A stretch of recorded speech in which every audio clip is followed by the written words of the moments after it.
Olá, muito bem-vindos a mais um programa de estudos bíblicos aqui na Rede Super. Eu sou a pastora Ana e falo com você aqui do Parque da Rodovia, na cidade de Braga, em Portugal. Queridos, eu gostaria de fazer uma pergunta para você. Como está a sua caminhada na fé? Tem sido uma caminhada constante? Desde o dia ali que você entregou a sua vida para Jesus, você tem ali sido cheia diariamente do Espírito Santo? É isso que eu gostaria de conversar com você neste estudo. Então me acompanhe aí, por favor, no livro de Atos, capítulo 6. Nós vamos ler dos versos 1 até o 10. Atos, capítulo 6, do 1 ao 10. E aí, queridos, eu chamo a sua atenção para você olhar aqui comigo como foi que esses homens aqui, esses 7 homens, foram escolhidos para ajudar os apóstolos na distribuição ali dos alimentos. Então, os apóstolos estavam muito atarefados, precisavam se dedicar à palavra e à oração, e por isso levantaram 7 homens para os ajudar. Então vamos ver aqui quais foram esses requisitos. Atenção, diz assim: naqueles dias, crescendo o número de discípulos, os judeus de fala grega, entre eles queixaram-se dos judeus de fala hebraica, porque suas viúvas estavam sendo esquecidas na distribuição diária de alimento. Por isso, os 12 reuniram todos os discípulos e disseram: não é certo negligenciarmos o ministério da palavra de Deus a fim de servir às mesas. Irmãos, escolham entre vocês 7 homens de bom testemunho, cheios do Espírito Santo e de sabedoria. Passaremos a eles essa tarefa e nos dedicaremos à oração e ao ministério da palavra. Tal proposta agradou a todos. Então escolheram Estevão, um homem cheio de fé e do Espírito Santo, além de Filipe, Prócoro, Nicanor, Timon, Pármenas e Nicolau, um convertido ao judaísmo proveniente de Antioquia. Apresentaram esses homens aos apóstolos, os quais oraram e lhe impuseram as mãos. Assim, a palavra de Deus se espalhava, crescia rapidamente o número de discípulos em Jerusalém. Também um grande número de sacerdotes obedecia à fé. Estevão, um homem cheio da graça e do poder de Deus, realizava grandes maravilhas e sinais entre o povo. Contudo, levantou-se oposição dos membros da sinagoga dos libertos, dos judeus de Cirene e de Alexandria, bem como das províncias da Cilícia e da Ásia. Esses homens começaram a discutir com Estevão, mas não podiam resistir à sabedoria e ao espírito com que ele falava. Queridos, algo me chama a atenção nessa passagem.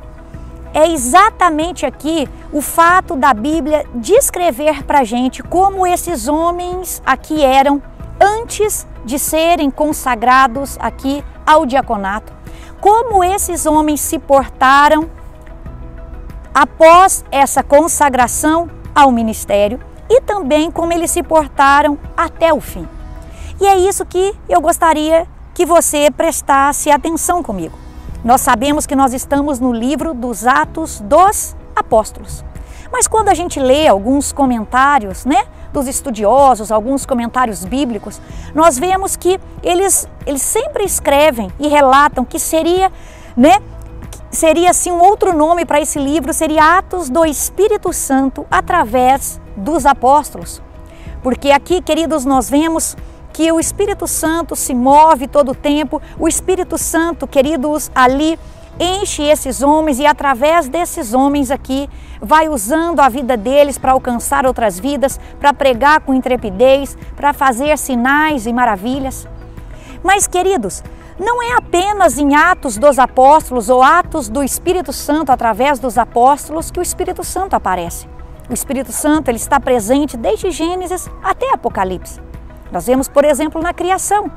Quando Deus criou os céus e a terra estava vazia e sem forma, mas o Espírito de Deus pairava sobre as águas. Nós vemos que Josué era um homem cheio do Espírito Santo. E assim, queridos, nós vamos olhando personagem por personagem, né? Vamos vendo ali os relatos bíblicos no Antigo Testamento e nós vemos que por diversas vezes homens ali foram cheios do Espírito de Deus. José era um homem em quem estava o Espírito de Deus. Então o Espírito Santo, ele não aparece somente em Atos, ele está presente em todo o tempo, porque o próprio Espírito Santo, ele é Deus, né? Então, queridos, nós olhamos para isso e vemos, então, um mover do Espírito Santo. E nós vemos que em Atos, capítulo 1, no verso 8, diz assim: e recebereis poder quando o Espírito vier sobre vós. Então, há ali em Atos 1:8 uma promessa sobre o Espírito Santo.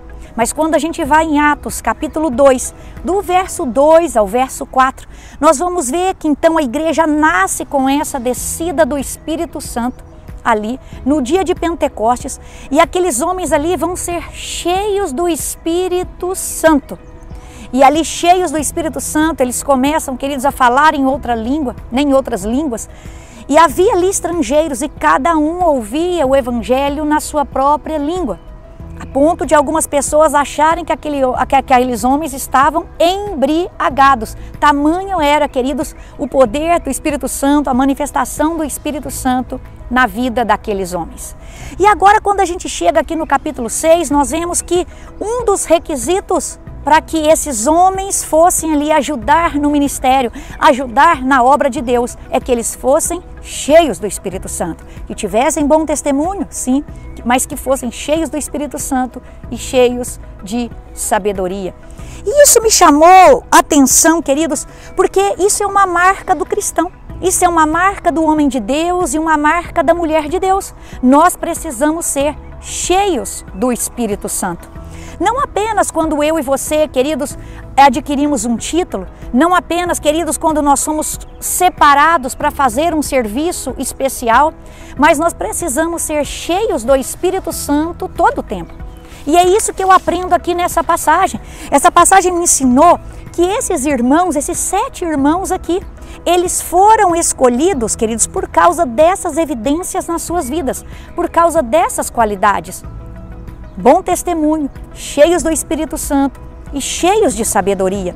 E não o contrário. Não foram, queridos, não foi o título que trouxe a eles a sabedoria, não foi o título que trouxe a eles o ser cheio do Espírito Santo, não foi o título que trouxe à vida deles o bom testemunho, mas foram essas qualidades que os direcionaram ao título, que os levou ao título. Em outras palavras, queridos, esse ser cheio do Espírito Santo não foi consequência da consagração ao ministério ali do diaconato, não, mas foi consequência de uma vida de consagração diária a Deus. E eu e você precisamos ter essa vida de consagração diária ao Senhor. Todos os dias ali nos nossos pequenos devocionais, nos nossos pequenos momentos com o Senhor, nós precisamos nos encher da presença dEle na nossa vida, para podermos cumprir a obra que Ele tem nos confiado, para darmos bom testemunho, para operarmos sinais e maravilhas, para podermos falar com graça. Nós precisamos nos encher para cumprir essa obra. Então não foi o título que trouxe essas características àqueles homens, mas sim essas qualidades que os levaram ao título. E aí nós vemos aqui um desses homens, Estevão, que foi aí o primeiro mártir, né, na história da igreja. Porque sim, a história da igreja que é narrada através desse livro, Atos dos Apóstolos, e tudo ali que o Espírito Santo fez através daquelas vidas. Mas, irmão, guarda algo, hoje o Espírito Santo continua escrevendo essa história através das nossas vidas. Porque eu e você, quando nós recebemos a Cristo Jesus como Senhor e Salvador das nossas vidas, nós ali recebemos o selo do Espírito Santo. Nós recebemos o Espírito Santo e Ele veio habitar dentro de nós. Ou seja, eu e você temos o Espírito Santo que habita em nós. Mas a questão é, tá até lá, se você é de Lagoinha ou se você não é, a Lagoinha tem um material fantástico aí, o aprofundamento. E lá na apostila do aprofundamento, ele faz a seguinte pergunta pra gente: nós temos o Espírito Santo, mas e o Espírito Santo? O Espírito Santo nos tem? Essa é a questão, porque, queridos, nós, para sermos cheios do Espírito Santo, isso quer dizer que o Espírito Santo precisa nos ter. É o Espírito Santo quem controla a nossa vida, é o Espírito Santo quem controla, queridos, a nossa vontade, é o Espírito Santo quem nos move. Nós somos assim, totalmente maleáveis nas mãos dele, totalmente disponíveis nas mãos dele. Porque uma coisa é nós termos, mas nós não darmos liberdade para ele agir na nossa vida. Então o cristão, ele não apenas precisa ter o Espírito Santo, e não apenas tem o Espírito Santo, mas ele precisa deixar essa liberdade para que o Espírito Santo conduza a sua vida.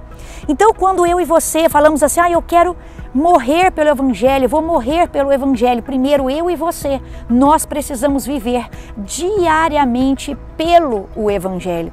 Quando Estevão ali, ele chegou naquele dia, naquele grandioso dia ali, naquele momento do martírio, quando através ali daquela dor, ele glorificou o Senhor. Ele não foi, queridos, o único passo, não foi o único passo que ele deu na vida. Ele foi construindo uma caminhada diária de entrega, uma caminhada diária de renúncia, uma caminhada diária de serviço ali ao próximo e às pessoas. Porque, queridos, eu e você, quando nos tornamos um discípulo de Cristo, quando nós o seguimos, nós então, queridos, negamos a nós mesmos. E dia após dia nós tomamos a nossa cruz. Então essa construção do morrer, do renunciar, ele é um processo, é diariamente. Então eu e você vivemos diariamente para Cristo, nós vivemos diariamente para o Evangelho, diariamente nós submetemos a nossa vontade à vontade do Pai, diariamente, queridos, nós então matamos, mortificamos a nossa carne para vivermos, queridos, pelo Espírito. Nós então, quando fazemos isso, nós damos liberdade para que o Espírito Santo haja na nossa vida e assim nós não o entristecemos. Quando eu e você entristecemos o Espírito Santo, não quer dizer que ele não vai mais habitar em nós, não é isso, mas isso quer dizer que ele não está tendo aquela liberdade de fluir através de nós. O Billy Graham, ele dá um exemplo que é o seguinte: um dia ele foi visitar ali uma fábrica têxtil. Então o anfitrião daquela fábrica mostrou para ele uma máquina. E aquela máquina ali que fazia os tecidos tinha milhares e milhares de fios. Mas ele explica o seguinte: se um daqueles fios se arrebentasse, um só daqueles fios se arrebentasse, a máquina automaticamente parava. E é assim, queridos. A máquina então parava, ela deixava de fluir. E é assim com o Espírito Santo. Quando eu e você, queridos, entristecemos o Espírito Santo, ele continua dentro de nós, mas é como se nós não deixássemos que ele fluísse através de nós. Então o Espírito Santo, ser cheio do Espírito Santo, é essa compreensão que eu e você precisamos ter. É a atividade do Espírito Santo, não somente através de nós, mas também em nós. Então o Espírito Santo age em nós, ele está nos santificando diariamente. E ele também está fazendo sinais e maravilhas. Ele está alcançando outros através de nós. Então, para que eu e você possamos morrer para o Evangelho, nós primeiro precisamos viver pelo Evangelho e diariamente fazer parte, queridos, desse grupo que escolheu se renunciar a cada dia, a tomar a sua cruz dia após dia. Estevão aqui, Filipe, eles foram separados, e assim como aqueles 7 homens foram separados para ser administradores ali, ajudar na distribuição das cestas para as viúvas, na distribuição dos alimentos. Mas quando eles eram ali, queridos, aqueles homens tementes a Deus, que se consagravam a Deus, eles eram homens cheios do Espírito Santo, e o Espírito Santo os capacitou com diversos dons. Estevão não ficou ali somente na distribuição dos alimentos. Ao ser cheio do Espírito Santo, o Espírito Santo o ali capacitou a ser um mensageiro da palavra de Deus, um um pregador da palavra fervoroso, com uma pregação fundamentada na fé. Filipe foi até Samaria. Ele não apenas ficou na distribuição dos alimentos, mas ser cheio do Espírito Santo. Ele se deixou a ser usado pelo Espírito Santo para alcançar vidas em Samaria. Ele ali chegou fazendo sinais e maravilhas. Ele ali chegou com poder, praticamente podemos dizer que houve um avivamento naquela cidade, a ponto de precisar chamar Pedro e João para ir ali naquela cidade ver o que estava acontecendo. Então Estevão se tornou aquele primeiro mártir. Estevão, ele glorificou a Deus ali naquele momento onde ele recebia todas aquelas pedradas por causa do Evangelho. Mas, queridos, ele não glorificou a Deus apenas naquele momento. Foi uma vida que glorificava a Deus diariamente. Então guarda isso no seu coração. Esses homens aqui já glorificavam a Deus através do testemunho, da sabedoria e pelo fato de serem cheios do Espírito Santo, antes mesmo de terem qualquer título ou assumirem qualquer ministério. E aí, queridos, eu olho para o segundo ponto e vejo então no verso seguinte que sim, eles foram levados até os apóstolos impuseram as mãos sobre eles ali e oraram por eles. E impor as mãos sobre uma pessoa era justamente separar aquela pessoa para um serviço especial. E assim eles foram separados para uma tarefa especial. Ah, queridos, liderança espiritual é coisa séria. Nós não podemos brincar, não podemos fazer de qualquer forma, é algo sério. Por isso, queridos, nós temos que ser fiéis. Temos que ter responsabilidade com aquilo que o Senhor tem nos confiado, com aquilo, queridos, que o Senhor tem nos entregado. Um dia, todos esses dons, todos esses talentos que o Senhor distribuiu a cada um de nós, vão ser, queridos, ali prestado contas diretamente para Ele. Eu e você, na nossa caminhada, nós temos sido zelosos, temos feito com excelência, temos dado o nosso melhor naquilo que o Senhor tem nos chamado para fazer, naquilo que o Senhor tem nos confiado. Nós vemos aqui que mesmo depois da consagração, o verso 8 diz que Estevão estava cheio da graça e do poder de Deus e realizava grandes maravilhas e sinais entre o povo. Queridos, ele estava ali cheio do Espírito Santo, cheio do poder de Deus. E a sua sabedoria era tanto que ao arrazoar ali com seus opositores, os seus opositores nem podiam lhe resistir à sabedoria com que ele falava. É isso, queridos. Por quê? Porque ele apenas não... Estevão e os outros aqui, como você pode ver, Filipe, ele não teve uma vida de consagração apenas antes do título, não. O título veio em consequência daquela consagração e ao receber esse título, ao receber essa imposição de mãos, ao receber essa consagração, ele continuou se consagrando. Eu e você, queridos, quando somos colocados num cargo, quando há imposição de mãos sobre nós para nos separar para um serviço, quando eu e você chegamos ali a ser um diácono, a sermos um missionário, a sermos um pastor, né? Quando recebemos esses títulos aí, não quer dizer que estamos prontos, quer dizer que nossa responsabilidade de nos consagrar ainda mais só está aumentando, querido. Eu e você não podemos nos acomodar e nem nos escondermos atrás de um título. Não é o título que vai fazer tudo isso, é essa busca diária, o ser cheio do Espírito Santo diariamente. Então, se você já ocupa aí algum cargo, se você já recebeu aí imposição de mãos para um serviço, continue se consagrando diariamente ao Senhor. Quando você vem aqui no próprio livro de Atos, na parte que eu citei para você que Filipe está lá em Samaria, você vai ver que várias pessoas ali ao receberem a palavra, ao ver os sinais e maravilhas, aquelas pessoas que eles creram no Senhor Jesus, se converteram a Jesus e foram batizadas. E entre eles estava ali, queridos, um homem chamado Simão, o mago. Ele era considerado ali naquela cidade um grande deus, porque ele fazia feitiçaria, ele fazia ali coisas ocultas, e as pessoas criam ali, acreditavam que ele tinha algum poder. Mas até esse Simão, ali diz a Bíblia que ele se converte e é batizado. Mas aí quando chega Pedro e João, que começa a impor as mãos sobre as pessoas e aquelas pessoas começam a receber o Espírito Santo e serem cheias do Espírito Santo, Simão olha para aquilo, queridos, e acha aquilo fantástico. Então, infelizmente, esse Simão chega para Pedro e João ali, queridos, e faz a seguinte pergunta. Acompanhe comigo no capítulo 8, no verso aqui 18. Vendo Simão que o Espírito era dado com a imposição das mãos dos apóstolos, ofereceu-lhes dinheiro e disse: Dê-me também esse poder, para que a pessoa sobre a quem eu puser as mãos receba o Espírito Santo.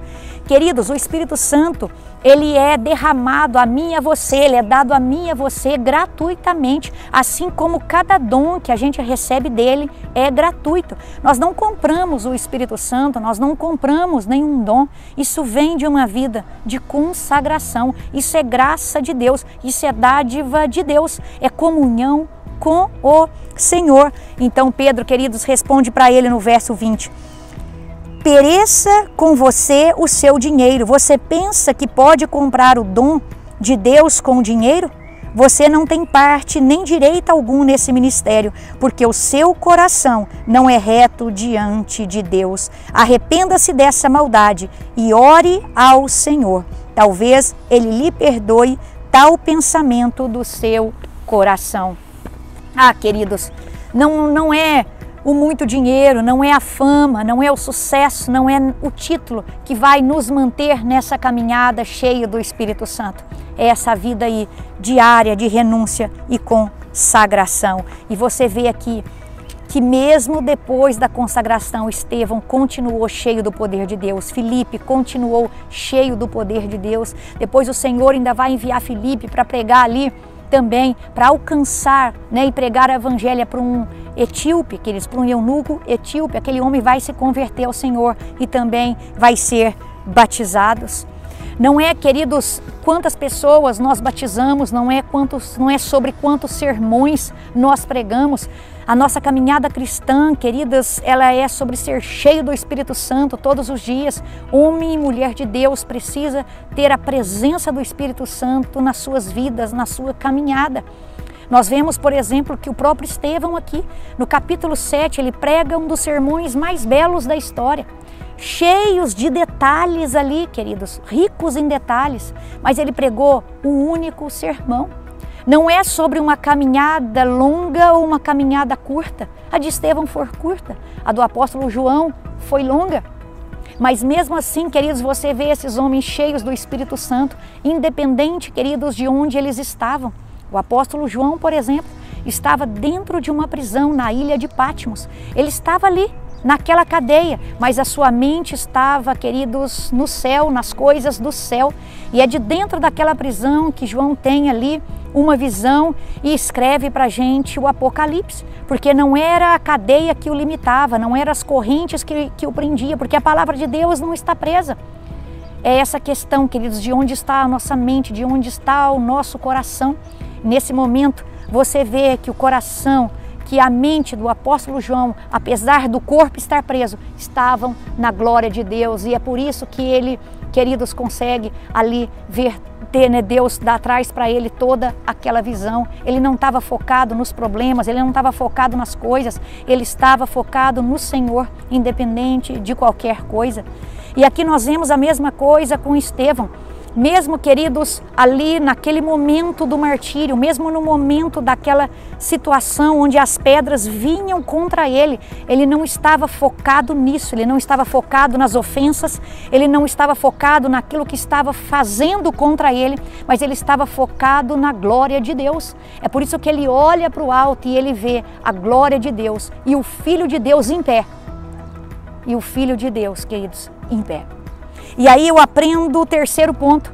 Eu preciso ser cheio do Espírito Santo antes. Eu preciso ser cheio do Espírito Santo mesmo depois dessa consagração. E eu preciso permanecer cheio do Espírito Santo, queridos, até o fim.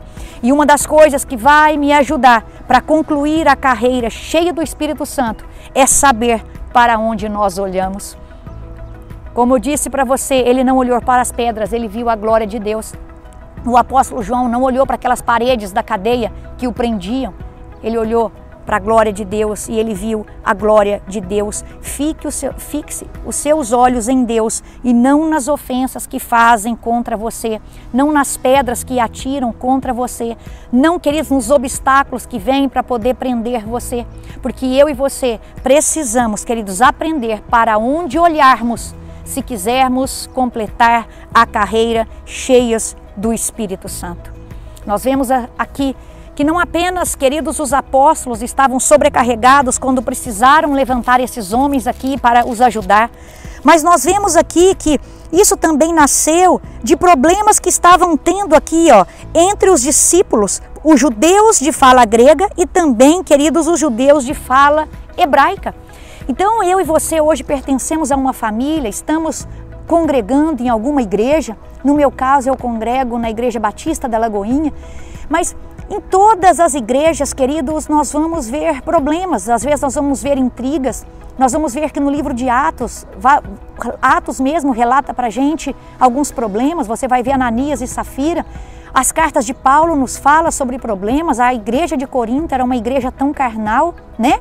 Você vai ver irmãs ali discutindo, brigando, pessoas que começaram bem na fé e naufragaram naquela fé. Então você vai ver que na igreja vai haver problemas, mas o nosso foco, queridos, não está nesses problemas, os nossos olhos estão fixos no Senhor.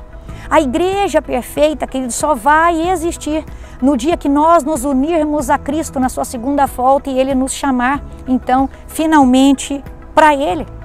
Então nós não temos uma igreja perfeita, assim como nós não encontramos pessoas perfeitas. A própria Bíblia Sagrada, você vai ver relatos de homens aqui que foram tremendamente usados por Deus.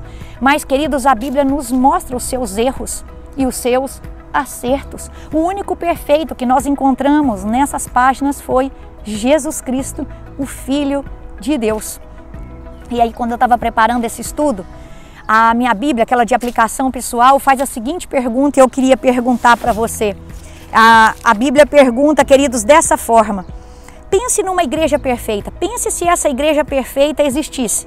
Essa igreja perfeita, ela permitiria que você fosse parte dos seus membros? Se pergunte, será que se houvesse uma igreja perfeita, o pastor, os líderes permitiriam que eu fizesse parte do seu rol de membros?